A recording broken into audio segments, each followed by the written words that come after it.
Man, we're so excited you're here for the last week of our Love, Walk, Do series, where we've been talking about Micah chapter 6, verse 8, where it tells us that what God longs for us to do more than anything is just to do justice, to love mercy, and to walk humbly with Him. And we want to talk about what that means outside of our walls today. We want to talk about what that means on a more of a global scale, more of a global picture. Obviously, we've got some friends up here that we're going to be introducing in a moment and talk about what our partnerships globally look like. But one of the ways that we do this outside our doors is to empower church planters through our Awaken Church Planting Network. You probably heard us talk a lot about that. Awaken Sunday wasn't that long ago. It was, God gave us an audacious dream a few years back to train 100 church planters in 10 years. That's audacious. And we thought, okay, God, we'll chase it, but we don't know that there's any way we could do that. We are actually on pace to train and send 100 church planters. We have sent, in the last couple years, we have sent out 23 trained church planters to prepare for launch, and 11 churches have launched already. And this last Sunday, 2 more churches launched. Our church partnership in Milford, Ohio, 219 Church opened their doors publicly and launched in that church there in a kind of a restart situation. And then Ransom Church in Yankton started as a watch party. It's meeting in a dance studio. They had 64 people for their launch last week, and we're celebrating that. Yeah, incredible. And not only that, they're happening so often. Just a few weeks ago, Resilient Church with Jake Thurston celebrated their 1-year anniversary. So we're excited about that. We just trained up 4 planters that are out there now. Aaron at Ransom Church Yankton is one of those 4. 3 more plants that will be launching soon, and then have somewhere between 5 to 7 planters planned for our next cohort. So God is really, really good, and the thing is picking up steam, and we're excited about that. And I just wanted to celebrate that with you and celebrate those church launches. But we're going to turn to how you can partner globally to love and walk and do through our missions partnerships. And so I'm going to have Angel introduce some folks here that we have up here with us. Hey everyone, I'm Angel Metzger. I'm the Compassion Director here, and these are great friends of mine because I have the great privilege to get to go and work really closely with them. And so first we have John and Abby Van Peursem. John is from Ransom, so he gets an extra special woohoo. They are, yeah, come on. They're here from Poetice International and from Zambia, Africa, and they have some team members here too. I think they're out in the lobby, so you'll get a chance to meet them. And then we have Justin Kirklin from Casas for Cristo. Many of us have taken trips to some of their locations to build a home with a local church there. So welcome our team. One of the things we love about our missions partnerships is that they're not just people from somewhere else that we give money to, but they're family. We're doing ministry together. To us, they're just an extension of our team.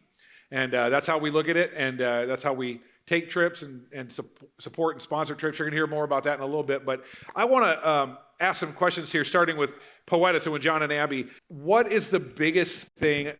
When people are talking about Africa, that's a big step. It's a big choice. What's the biggest thing you need from those who come and who love your community well? Great question.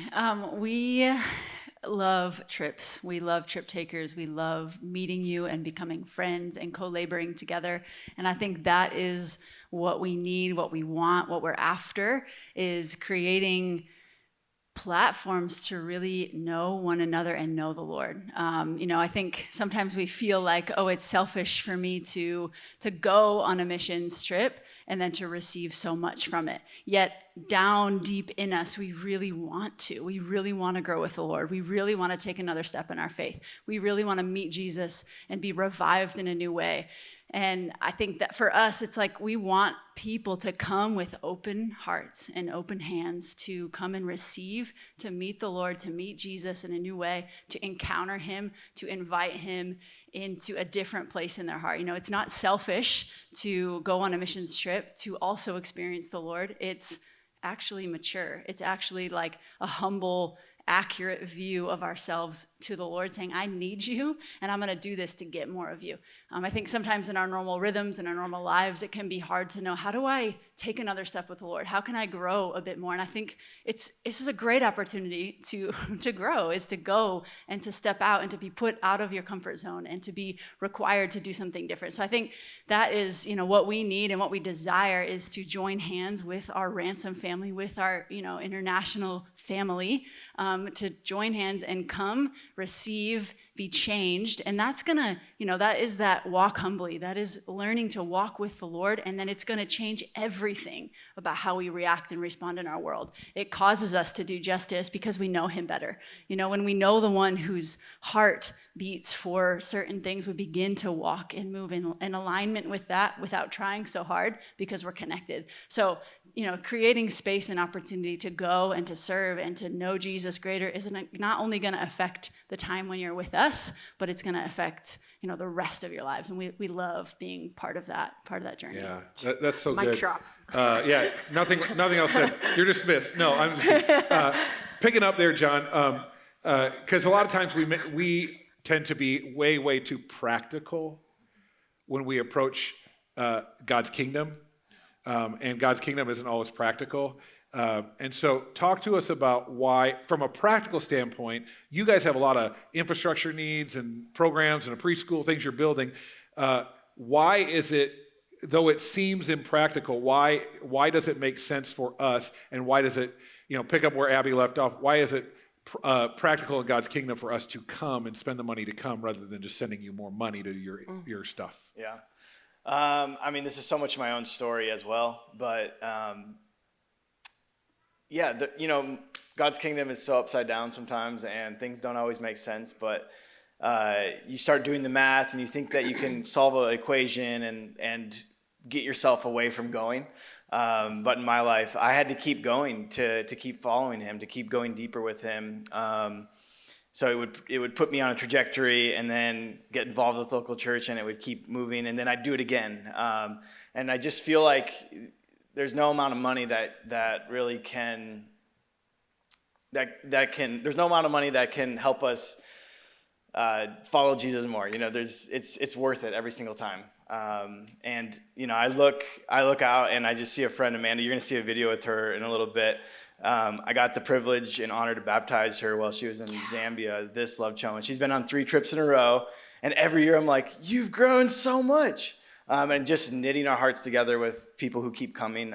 It's fun. It's fun for us. And we really enjoy it. And I don't want you to miss that gold nugget of truth that John shared with us. No amount of money is too much to grow closer to Jesus. Right? That's ultimately what he's saying. No amount of money is too much. And kingdom economics don't make sense. I said in the last gathering, we serve a God who says, hey, you could live on 100% of your income, but if you would tithe to me the first 10%, the 90% will go further than the 100%. Now, I don't know if you know how math works. That doesn't make sense. But anybody who's tithed knows that truth of kingdom economics, that God does more with less if we'll just surrender. And that's a lot of what going on a trip is just saying, God, this doesn't make sense, but if you want me to go, I believe you're going to provide, and yeah, I can go.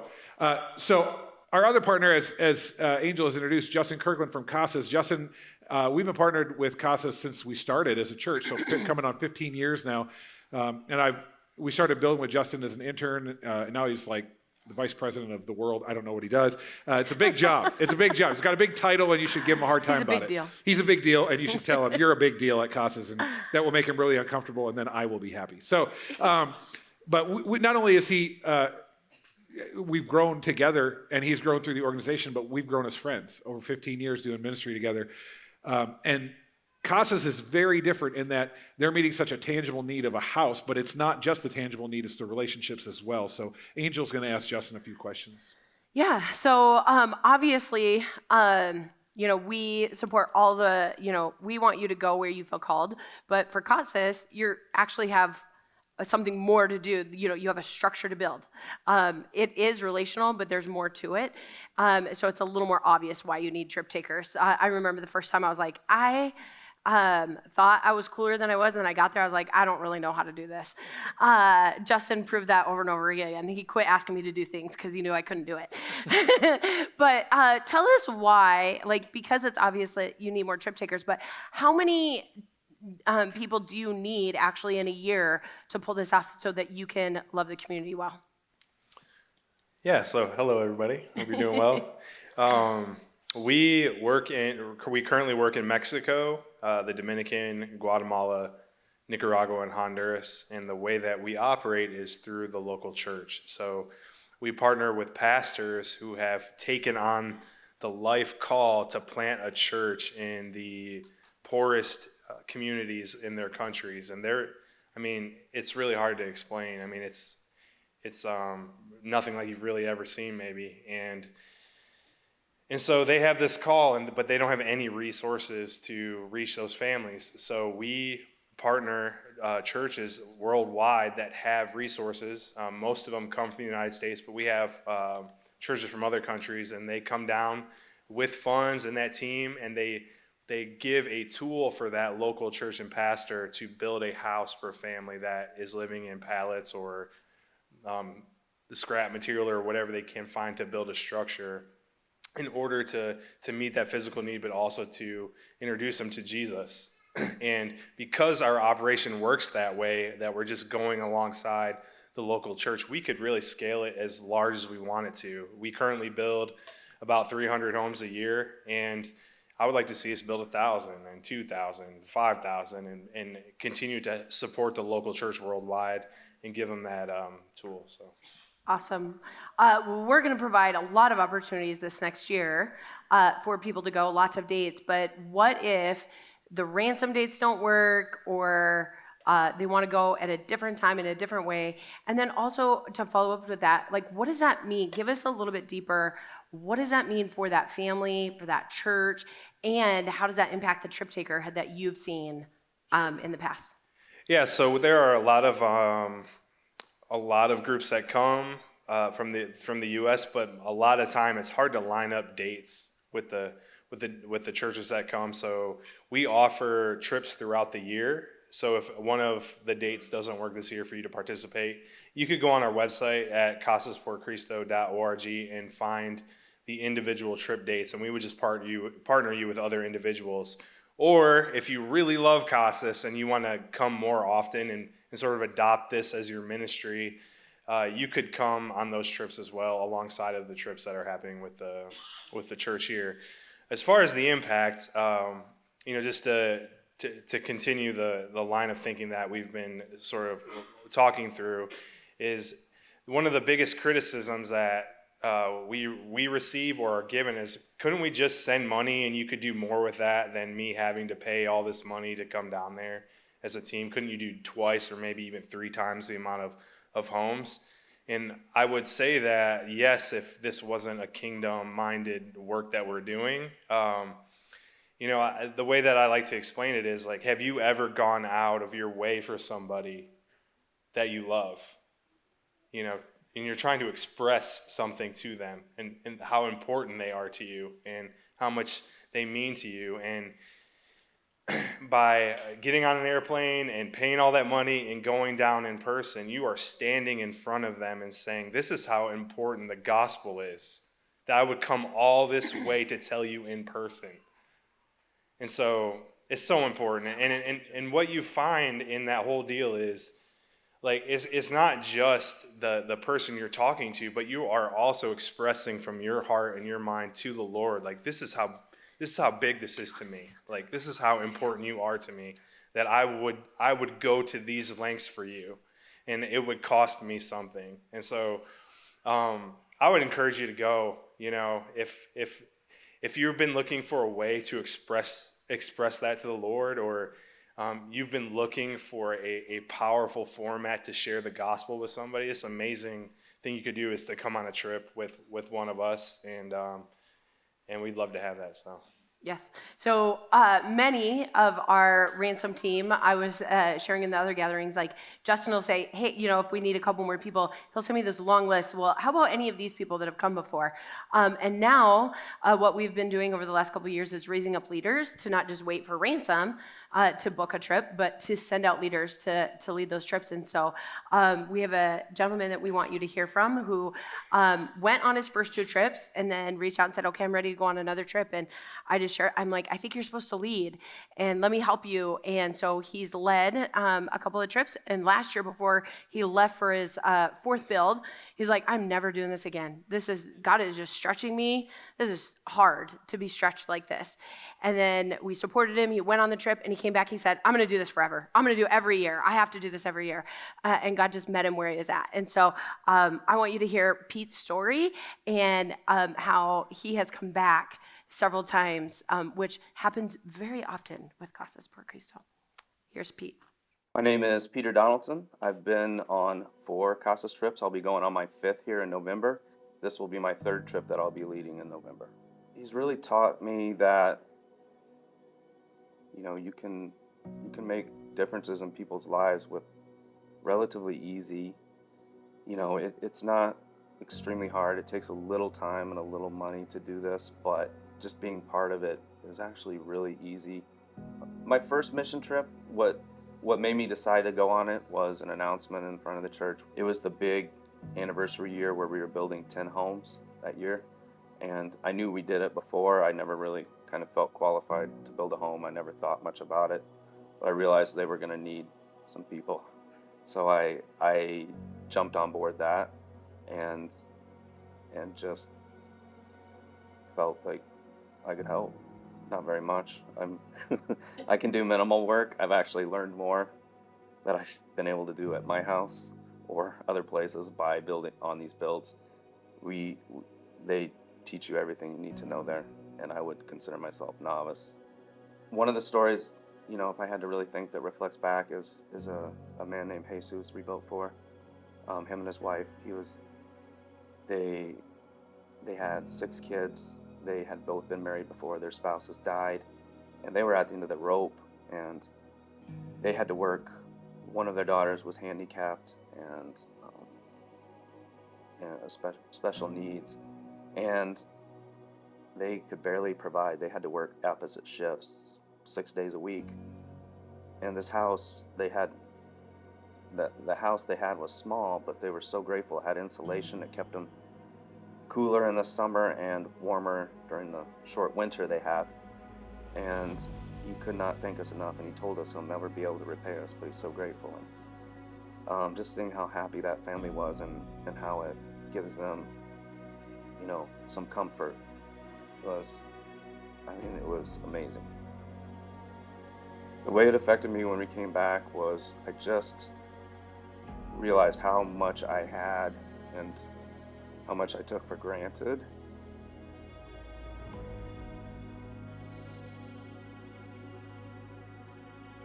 And it made me realize I can do more. And I enjoyed life more because I saw just being grateful. It's just a much better place to be in life. The impact you make on someone else's life that you don't even know. The ripple effects of that it's just an amazing feeling. So I recommend it to everybody. And I've been there before and after, and I just know what it can bring to people. One thing Peter would want you to know about himself is that, Peter doesn't see himself as a spiritual hero or giant. He's just someone who said yes. He's an individual who said yes, and that's really the difference maker, and that's why God is using Peter, and that role is so easy to step into that role. And we're actually going to give you, as Angel mentioned, lots of opportunities this next year. So he mentioned in that video, our 10-year anniversary was his first trip. 10-year anniversary of building with Casas, we built 10 homes on one trip, and I think they got a picture of the team. It took an army to make that happen, but it also took a miracle to get our schedules all to work at the same time. And we get smarter as we get older. We get smarter. We're like, hey, maybe what if we didn't just do this all ourselves? What if we put the ball in your hands and said, when do you want to go? When can you go? And so we're going to be building 15 homes for our 15-year anniversary, and our goal is to build one in each of the 5 locations, which Justin mentioned: Mexico, Nicaragua, Honduras, Dominican, and then Guatemala. Those are the 5 locations. So we'd like to do, 3 builds in each of the 5 locations. And we're looking to you. We need you to be team members to go on these trips. We need some of you to be team leaders. We've had people stepping up. I know we were at 4 leaders when we started today. We're at more, I think, now Like after 8 or 9 now. 8 or 9. I'm going to lead one this year. It's been way too long since I've been. Just in the season of life I'm in, I'm going to be leading another trip.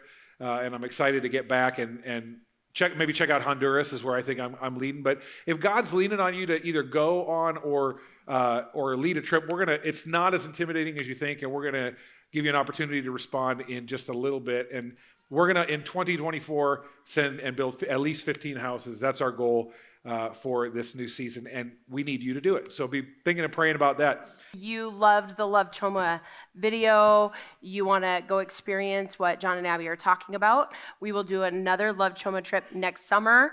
The first year we went, we had 8 people from Ransom. The second year was 17 people. This last year we had 20. We were 20 of 68. So it is just like doubling almost every single year. I would love to just be able to, let's double it again. Let's bring 40 Ransom people. John and Abby, we don't know where we'll sleep, but we'll figure it out. And I got a commitment out of Second Gathering that Pastor Stephanie is going to help us lead the Love Choma trip to Africa. So I know the Zambians are excited for her to come back. So if you want to do that, Phill will be talking more about that later. John and Abby, I want to share, just speaking more about how you create that space. You guys are, one of the things that I love every time I come is you create this, you're so intentional about creating space for Jesus to meet you where you're at, for you to seek him, and you just are so intentional about that. Tell us about why and how do you make that happen? Yeah, I think one of the things recently that's really been on our hearts and we've seen just movement in is through prayer. One of our favorite things about having teams and anyone who comes onto our base, our goal is that they're going to encounter Jesus. That's no matter where you come from, who you are, if you're from the community, if you're from the Ransom, we want people to meet Jesus and grow. And one of the ways we're really seeing God meet us is through prayer. I have this image of just an army of people contending to the Lord for the city of Choma, from nations, not just from Choma, but just this crazy big group of people contending to see God do what he wants to do. And I believe it moves his heart. And so that's something we love about inviting others in, is just let's go after this city, put it on the map for the kingdom and see what God's going to do. He has such an affection for Choma, for the people of Choma, and I believe he has such a big vision for our city to impact nations, to impact the rest of Zambia, to really have an impact in this generation through the young people, especially in our city. And so we're excited to participate with the Lord in that. This last Love Choma, we had a 24/7 prayer burn. So for 24 hours, for 5 days, we had somebody in the prayer room praying over our city. And that, so many things happened through serving and through sharing and speaking, but I think through that was just such a powerful sowing into bringing Choma into alignment with what God really sees and what he envisions for the city. So yeah, that's one of the things we're learning how to do. Of course, it's a journey. How do you pray? How do you effectively partner with God to bring change? But I think prayer is massive. So that's one of the opportunities. All the trip takers and I would completely agree with you that that's what we've experienced. And John, we for years now have talked about how you guys, in Choma, you just don't have third spaces or those spaces where people can gather to do things like this. So tell us about how is that expanding and what's going on your base? Yeah, I think that's something that we're really leaning into as 2024 comes, is keeping exploring those what we call expressions, which it's this is what we see as what church might look like or what we think church is, but church is much bigger than just a service. And so we just started our preschool this past year. We have a sports complex, a coffee house, so many expressions of what we think is the kingdom. And when people come into that expression, come into that space, we hope that they get a taste the kingdom. We hope we feel a little bit salty to them, that they were like, what's different about this environment? And so I think that happens again, like she was saying, with whether it's a trip taker or a community member or whoever it is. I think they're experiencing that, and we're continuing to explore those and see how people can be full of life and thrive in all areas of life. Yes, the last 2 years, we've got to go out into the community and create safety through like these street solar lights. And then the community starts to talk about like, who is this Poetice and what is this? And we invite them to this worship gathering, and they start to explore, so much like you guys have done. You know, you come to Ransom and you start to explore and go, what is this? And then you have these spaces to continue to invite them into to meet Jesus where they are. So that's really beautiful. Well, I know that people who have continued to come to on the Poetice trip, we talked about Amanda earlier, we had to capture her story. This is just a small glimpse of how God has transformed her on the Love Choma trips. Take a look. My name is Amanda Krieger. So I've always been a follower of God. I grew up in a Catholic home. When my mom passed away, I was in college, and I kind of fell away. A lot of the times I thought being a good woman and being a child of God that I needed to just do good deeds. I needed to check the boxes so that I could make it to heaven. And so that's what I did. I tried to be a good person. I volunteered. I was involved, and that's what brought me to Ransom. So through one of my volunteering ideas, I wanted to get involved with a nonprofit called Safe Families. And so I met with Safe Families here in Sioux Falls, and they indicated I needed to be a part of a church or sponsored by a church to be able to get involved with that organization. And that's when I met Angel, and that was really a big turning point in my life, because not only did I get involved with Safe Family, which was super intentional, Angel then started getting me involved with Ransom, and that's kind of where I found my start in my journey back to the Lord. Angel came to me and was like, hey, I'm going to Africa on this mission trip, and I think you're supposed to come. Will you pray about it? And I was like, okay, what are we doing? And she said, we're gonna go and love on the people. We're gonna call it Love Choma. It's the first one in Zambia with Poetice, and I want you to come. We're just gonna be really relational and share the word of the God. And I was like, I'll come, but I don't Bible. And then I went on the trip, and my whole world was rocked. So on the trip, one of the very first things we do is listen to Abby speak about what Poetice is and a relationship with God. And as she spoke, I kind of sat there, slightly maybe having a panic attack. Maybe it was God working through me. I don't know what it was, but literally she was talking about how to have a relationship with God, and to be involved with Him meant you were in the Word and you were reading the Word. And she explained that you can read the same passage or the same scripture over and over and over again, and every time you read it, you're gonna get something out of it because you're reading it at a different place in your life. So that kind of started, and then it was like the second or third night, John was talking about a relationship with God and how it's not a checkbox. It's not a you just need to do good deeds. That's only one part of the relationship with God, but it's really listening up to what He's telling you and following through and being obedient. One of the questions was like, how is God moving, or how is your relationship changing while you're here?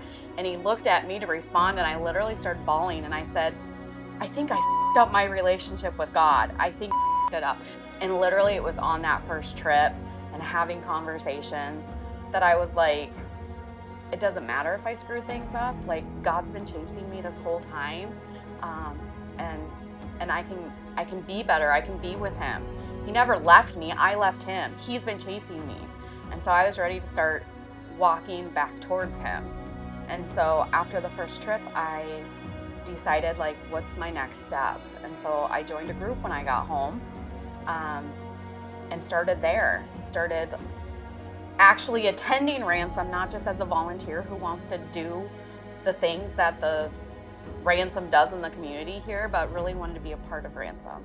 So that's my experience with Love Choma and how being a good person, I found out wasn't enough, and I needed to dive in, and I needed to Bible, and I needed to get involved with my community, and I needed to get involved with a church of believers, and follow that path. And that's where I'm at. Yeah, you can clap. I mean, seriously. I'll take the words right out of John's mouth earlier. Like, there's no price that's worth that in your heart. And maybe the Lord's stirring in you. I'm actually going to ask our Poetice and Casas teams to head to their tables now so they can be ready to meet with you after the gathering here. But if this impacted you, here's my challenge. They're going to be at tables in the lobby. Don't leave without having a conversation today. Both organizations will be out there. There's going to be a QR code that goes up on the screen. It's also at each of their tables. Just as an opportunity for you to take a step. And if you scan that QR code, whatever God is calling you to, just respond. Maybe it's financial. And God is just wanting you to support those teens that are going on that trip, or someone else who can go on a trip that you just can't go on, whether it's because of physical reasons or work reasons or whatever, but you could support somebody. Maybe you're supposed to go on a trip. There's 15. We're going to be try 15 Casas trips at different times. If you're a team leader, you can choose the dates. So there's no, well, it doesn't work in my schedule. It can. And you could lead a trip, and maybe that's what God is going to ask you to do. Maybe you want to go to Poetice this summer with our trip there and be involved. Maybe you want to do both. I don't know. I think my wife is really highly considering the Poetice trip. I may go as well. If the money's the thing that scares you, if God wants you to go, He'll provide. He'll provide. Fundraising is not as daunting as it seems. There are people in your life who care about you, who want you to do things for the kingdom. Maybe the impact on whatever trip you go on isn't actually even something that comes from you. It's something that's for you. It's what God wants to do in you, as you hear over and over in these trips. Yeah, we make a difference, but we don't do it just for the difference we make. That matters. We do it so we know one another, so we grow in Him, so we find Him in different ways. And maybe that's the experience that you need. Maybe your impact actually is just that you need to get involved in helping one of our church plants around here, Yankton or Vermilion, or just supporting them in some way. Whatever it is, God, just don't leave without taking the step God's calling you to. Certainly don't leave without having a conversation. Scan the QR code, go to the tables, have a conversation. It's not going to hurt you. You haven't signed your life away. The QR code, even scanning that, is just going to give you a form where you can say, this is where I have more interest. You're not even committing to go or to do something. You're just saying, I need more information about, I'm interested in, and you can scan that. So let me pray for you. Father, here's the thing about this is what you want of us, to do justice, to walk humbly with God, to love mercy. The thing about those truths is they can't be done until we go, until we take a step, until we make a move. They aren't done sitting still. They're active. So whatever that first step is for those of us in the room, would you help us take a step towards justice and mercy and humility today? Even if it's just a conversation, Lord, help us take a step. Help us not leave this series unchanged, Lord, but help us take a step. I pray this in your name. Amen.